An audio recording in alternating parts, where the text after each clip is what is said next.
Selamat pagi teman-teman. Di sini kita akan masuk ke modul 3, di mana modul 3 ini kita akan melakukan 3 uji, yaitu pertama ada uji biuret, di mana uji biuret ini untuk mengetahui ada atau tidaknya ikatan peptida pada satu sampel. Kemudian yang kedua ada uji isoelektrik, di mana uji isoelektrik ini kita akan menguji protein mengendap dengan cara menetralkan muatan proteinnya dengan menggunakan buffer asetat dengan berbagai pH. Kemudian ada yang ketiga itu uji Lori. Uji Lori ini kita ingin mengetahui kadar protein secara kuantitatif menggunakan spektrum. Oke, di sini kita akan masuk ke uji biuret. Uji biuret yang seperti saya bilang tadi, di sini kita akan ingin mengetahui ada atau tidaknya ikatan peptida dalam satu sampel. Di sini kita menggunakan 5 sampel yang kita unknown, di mana setiap sampel ini akan diambil masing-masing 2 mili, kemudian akan ditambahkan 1 mili NaOH 10% dan diteteskan oleh larutan CuSO4 sebanyak 10 tetes. Pertama kita ambil sampelnya terlebih dahulu sebanyak 2 mili.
Setelah semua sampel dimasukkan, kemudian kita tambahkan larutan NaOH sebanyak 1 mili.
Setelah itu kita tambahkan larutan CuSO4 sebanyak 10 tetes.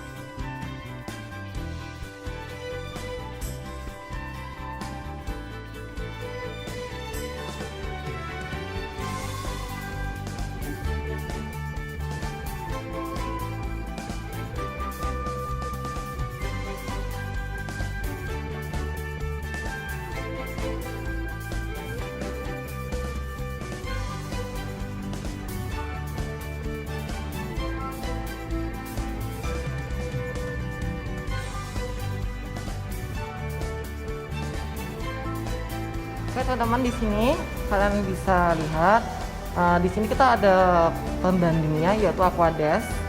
Di sini kalian lihat bahwasanya setelah ditetesin oleh COS4 akan terjadi perubahan warna yaitu warna ungu. Ungu ini menandakan bahwasanya adanya ikatan peptida, di mana warna ini timbul akibat dari kompleks ion Cu2+ yang berikatan dengan gugus CO dan NH pada ikatan peptida pada larutan alkalis atau basa.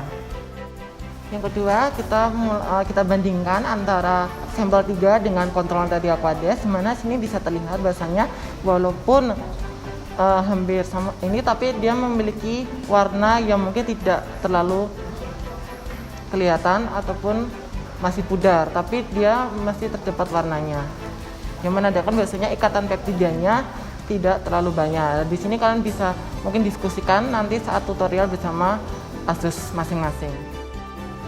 Kemudian kita bisa lihat untuk yang ini kita bandingkan antara kontrol dengan sampel kelima. Di sini khusus sampel kelima ini dia tidak dilakukan pengenceran karena dia murni sampelnya, sehingga kita tidak perlu untuk dilakukan pengujukan, karena ketika kita homogenisasikan larutan dari ataupun warna ungunya ini akan terlarut dalam sampelnya.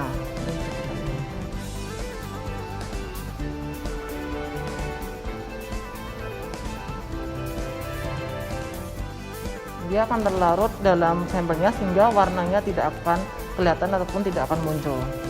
Nah, di sini nanti kalian bisa diskusikan dengan ASUS masing-masing saat tutor.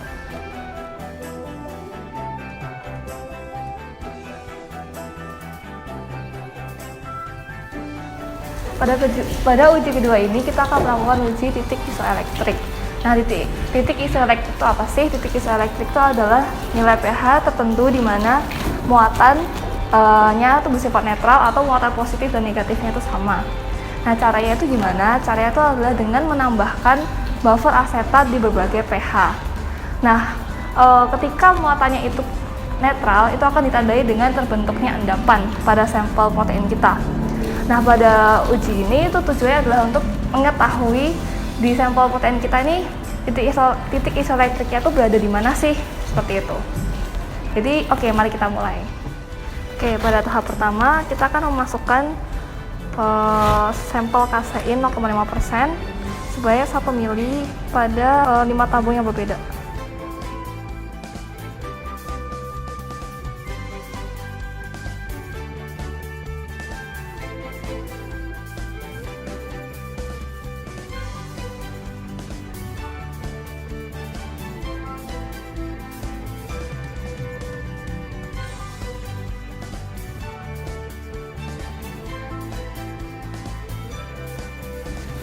Lalu ditambahkan buffer asetat pH 3,6 pada sampel yang berlabelkan 3,6 sebanyak 1 ml. Oke, kemudian ditambahin buffer asetat pH 4,4 di tabung yang 4,4 juga.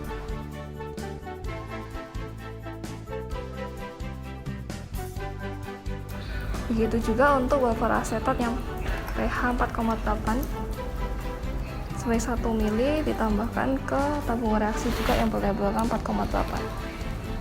Oke, kemudian yang ini adalah buffer asetat pH 5,2 sama diambil sebanyak 1 ml dan dituang di tabung reaksi yang sesuai dengan labelnya.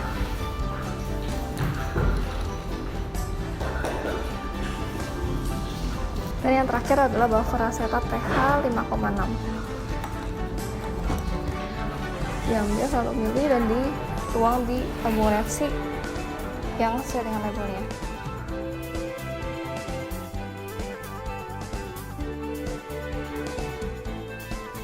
Oke, setelah diteteskan dengan buffer asetat berbagai pH, kita akan melakukan penggojokan dari masing-masing tabung reaksi untuk mengamati seberapa banyak endapan yang terbentuk di dalamnya.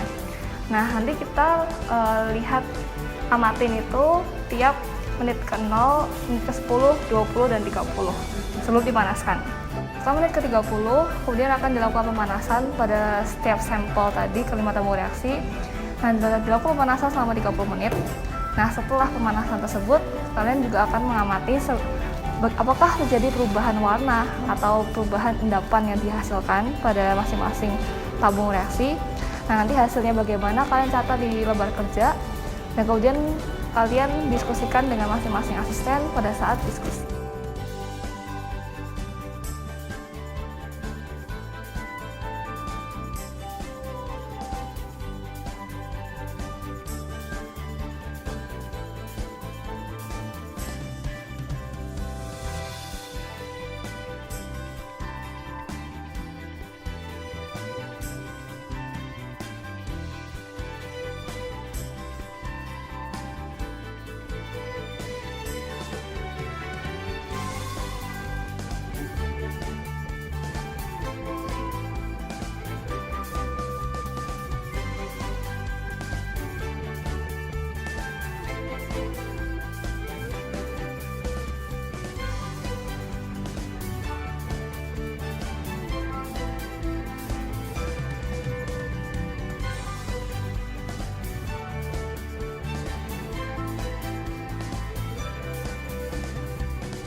Nah, ini hasil dari pemanasan.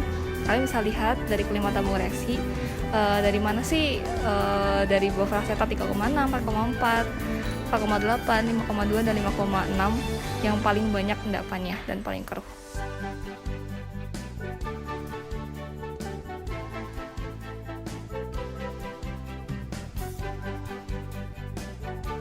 Oke teman-teman, sekarang kita akan masuk ke dalam acara ketiga, yaitu penentuan jumlah protein total secara kuantitatif menggunakan uji Lori. Jadi teman-teman, ini agak ribet, jadi mohon diperhatikan secara detail angka kerjanya. Jadi pertama, sebelum kita dapat melakukan uji Lori, kita pertama mesti membuat yang namanya kurva standar teman-teman. Kurva standar itu seperti apa teman-teman? Kurang lebih seperti, nanti kita akan membuat sesuatu yang seperti ini. Jadi kurva standar itu dibuat dengan cara kita membuat seri pengenceran, di mana kita akan memasukkan jumlah lautan standar yang kita ketahui dengan konsentrasi yang berbeda jumlahnya, seperti ini, dari yang mulai paling encer hingga yang paling pekat teman-teman. Nanti dari sini akan kita masukkan ke dalam spektrofotometer untuk dibaca absorbansinya. Kemudian kita dapat membuat kurva standar menggunakan program Microsoft Excel. Nah, bagaimana cara membuat seri pengenceran seperti ini? Saya akan mencontohkan cara membuat untuk salah satu tabung teman-teman. Nanti setiap tabung sebenarnya komposisinya itu hampir sama. Yang berbeda hanyalah di komposisi protein standar dan aquadesnya. Seperti itu. Oke. Ini kita mulai dengan tabung kosong teman-teman. Jadi kalau misalnya teman-teman lihat untuk misalnya tabung nomor 1 itu membutuhkan 0,1 ml albumin fraksi V dan 0,9 ml aquades. Jadi teman-teman mengambil pertama 0,1 ml albumin fraksi V menggunakan mikropipet.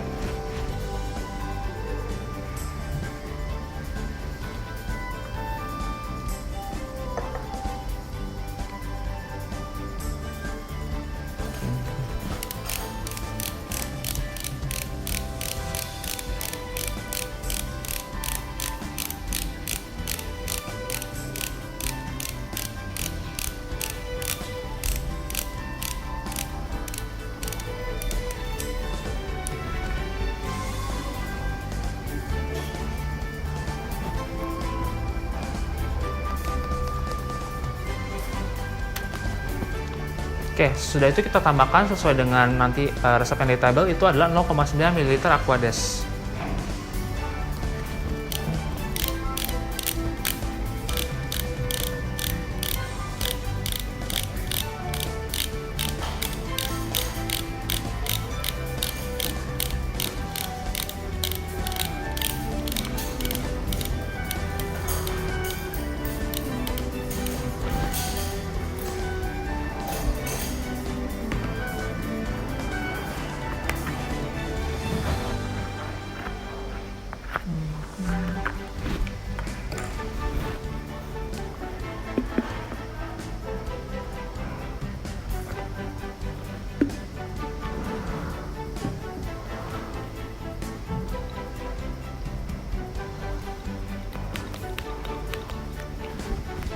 Oke, sesudah tersebut kita akan menambahkan selanjutnya adalah reagen reagen D. Nah, teman-teman di sini dapat lihat ada 5 jenis reagen. Jadi kita tadi akan memasukkan reagen D. Nah, bagaimana cara membuat reagen D, teman-teman? Reagen D didapat dengan cara menggabungkan reagen A, B, dan C. Jumlahnya adalah 15 ml reagen A, 0,75 ml reagen B, dan 0,75 ml reagen C. Jadi untuk reagen A, teman-teman dapat menggunakan pipet ukur, kemudian untuk reagen B dan C, teman-teman dapat mengambil menggunakan mikropipet. Kemudian teman-teman campurkan, akanlah muncul reagen D, kurang lebih berwarna biru seperti ini. Nanti teman-teman ambil sebanyak 1 ml untuk setiap tabung reaksi.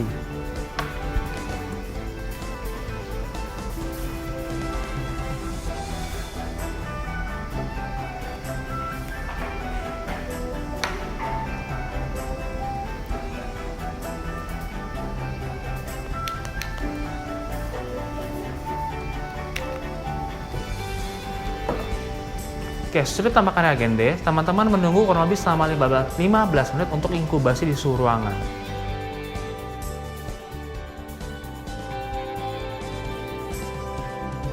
Oke, sesudah 15 menit, teman-teman akan menambahkan reagen E. Reagen E yang digunakan di sini adalah sebanyak 3 ml.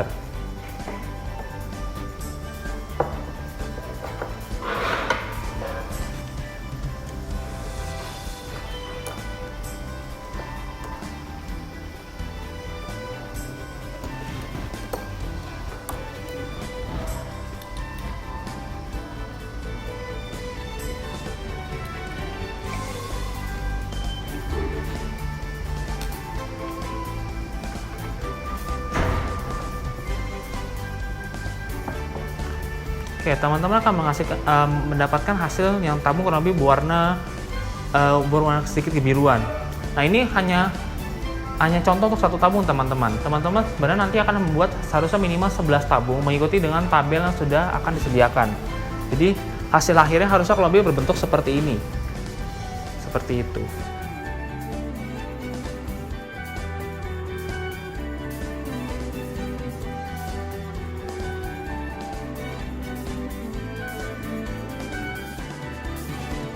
Oke, jadi sesudah kita membuat seri pengenceran, ini akan kita mencari nilai absorbansinya menggunakan spektrofotometer.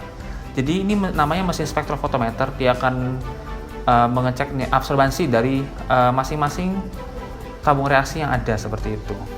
Jadi caranya adalah kita mengambil satu tabung reaksinya, kemudian kita ambil kuvet, ini namanya kuvet, dan kita tuang ke dalam kuvet.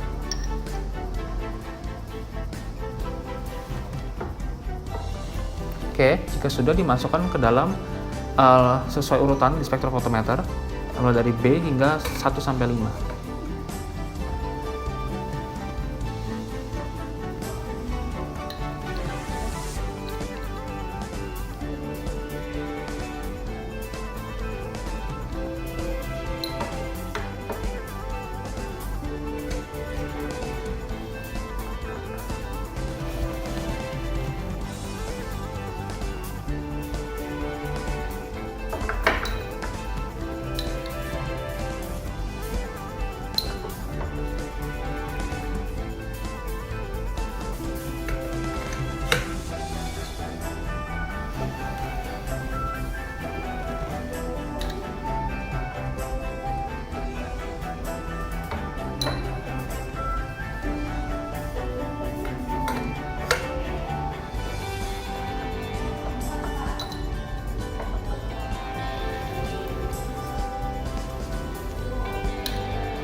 Oke, dapat dilihat sekarang spektrofotometernya sudah terisi semua untuk tempat pengujiannya.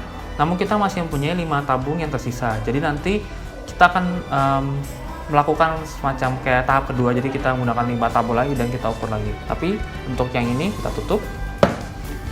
Kemudian kita akan mengukur ini dalam menembakkan sinar dengan panjang gelombang 540 nanometer. Nah, ini pertama. Tabung pertama merupakan tabung blanko, yang dimana ini merupakan analogi merupakan nilai 0 dalam spektrofotometer ini. Jadi kita akan melakukan menstrual blank untuk menetapkan bahwa tabung B atau tabung kontrol merupakan 0, di mana tidak terdapat albumin sama sekali. Oke, jika sudah 0, kita maka masuk ke tabung pertama. Nah ini nilainya kalian catat, dan ini akan kita catat terus setiap tabungnya hingga tabung terakhir. Ini untuk tabung kedua, dan seterusnya teman-teman. Jika sudah selesai, semua hasil akan dicatat dan akan dibuat kurva standar dalam aplikasi Microsoft Excel. Ya, oke teman-teman. Jadi tadi kita sudah selesai membuat salin pengenceran untuk membuat kurva standar. Itu fungsinya simpel teman-teman. Itu adalah penggaris kita untuk nanti kita dapat menentukan konsentrasi protein dari sampel kita. Nah, sampel yang kita mau cari apa sih konsentrasinya? Ini adalah susu sapi murni. Jadi kita pengen tahu nih konsentrasi proteinnya berapa. Nah, tapi kita nggak bisa mengetahui konsentrasinya berapa jika kita tadi tidak membuat kurva standar yang banyak sekali tabungnya itu. Nah, susu sapi ini jika misalnya kita langsung untuk diuji di spektrofotometer, sebenarnya prinsipnya sama, menambahkan reagen D dan reagen E. Cuma teman-teman, kalau misalnya kita langsung masukin 1 mili juga ke dalam spektrofotometer, itu terlalu pekat teman-teman. Jadi range-nya itu di luar kemampuan baca dari spektrofotometer. Oleh karena itu, kita harus mengencerkannya terlebih dahulu. Nah, kita ingin mengencerkan susu sapi ini dengan 10 kali pengenceran. Gimana sih pengenceran 10 kali, Kak? Jadi kita akan mengambil 1 ml susu sapi, kemudian kita akan menambahkan aqueous hingga volumenya 10 mili. Ini kita akan menggunakan lab ukur karena ini merupakan alat lab yang akurat untuk melakukan pengenceran. Jadi kita akan mengambil 1 ml.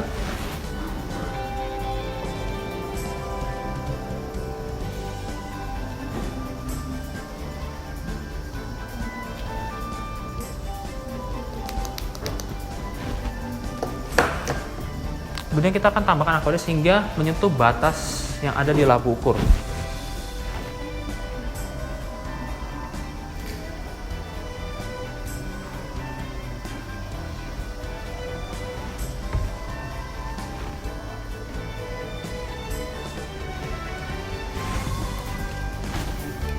Oke, jika sudah, itu tinggal kalian balikan supaya dia tercampur secara rata, terhomogenkan.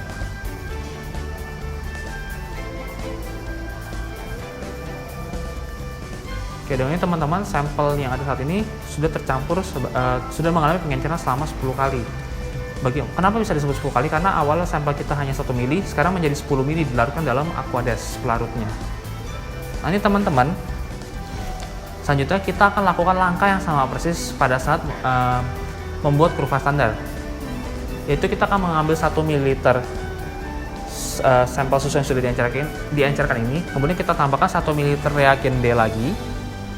Yang kalau misalnya kurang, kalian tinggal buat dengan cara tadi, 15, 0,75, 0,75.